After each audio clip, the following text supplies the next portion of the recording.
నాలుగవ పారిశ్రామిక విప్లవం అంటే ఏంటి? దీనికంటే 3 పారిశ్రామిక విప్లవాలు వచ్చినాయని. మొదటి పారిశ్రామిక విప్లవం మీకు తెలుసు, వ్యవసాయము 10,000 ఏళ్ల నుండి మనుషులు నిర్వహిస్తున్నారు, వ్యవసాయం చేయడం నేర్చుకున్నారు, పశు పోషణ నేర్చుకున్నారు, అది తెలుసు. అయితే ప్రిమిటివ్ అగ్రికల్చర్, పారిశ్రామికీకరణ వ్యవసాయం జరగలేదు. వ్యవసాయ పనిముట్లన్నీ కూడా పరిశ్రమల్లో నుంచి వచ్చిన పనిముట్లు కాకుండా ట్రాక్టర్లు వగైరా లేని స్థితిలో వ్యవసాయం చేసిన సంగతి మీకు తెలుసు. అంతేకాని పరిశ్రమల్లో చేసేవి యంత్రాలు అనేది తెలియదు. అది ఎప్పుడు తెలిసింది? 18వ శతాబ్దం మధ్యలో అప్పుడు యంత్రాలు వచ్చినాయి. ఆ యంత్రాలు వచ్చిన తర్వాత ఉత్పత్తులు గతంలో కాకుండా ఒక్కసారే మారిపోయినాయి. అసలు రెవల్యూషన్ అంటే మార్పు, ఉన్నట్టుండి ఒకేసారి వచ్చే మార్పు.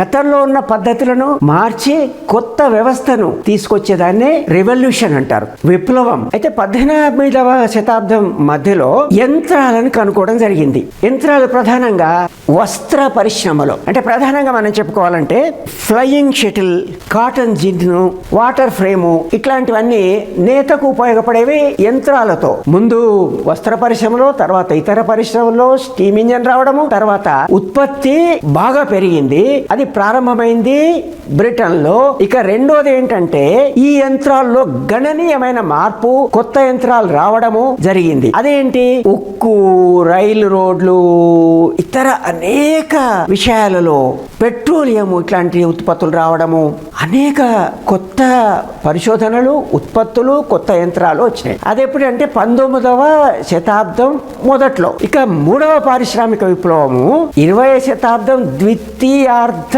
భాగంలో ఈ విప్లవం వచ్చింది. ఇది మీకు తెలుసు, ఇన్ఫర్మేషన్ టెక్నాలజీలో వచ్చినటువంటి. ఇప్పుడు 4వది రానున్నది. ఆ 4వ విప్లవాన్ని 4వ పారిశ్రామిక విప్లవము. సాంకేతిక పురోగతి మరింత ఎక్కువగా, దాని వెలాసిటీ, స్కోప్ అండ్ ఇంపాక్ట్ అంటే ఎంతో వేగంగా పోతుంది. దాని పరిధి చాలా విస్తృతంగా అన్ని రంగాలపైన ఉండనున్నది.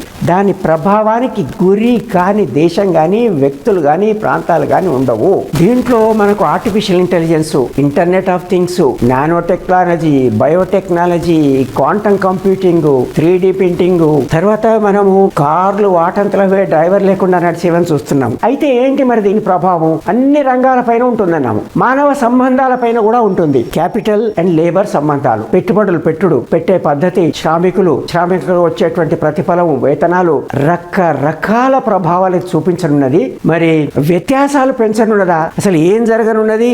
ఏ రకమైన ప్రభావం చూపనున్నది అనే విషయాలను మనం ప్రస్తుతానికి పక్కన పెడితే, మొత్తం మీద ఈ విప్లవం మాత్రం ఖచ్చితంగా రానున్నది. దీనికి అందరూ సన్నద్ధులుగా ఉండాలి.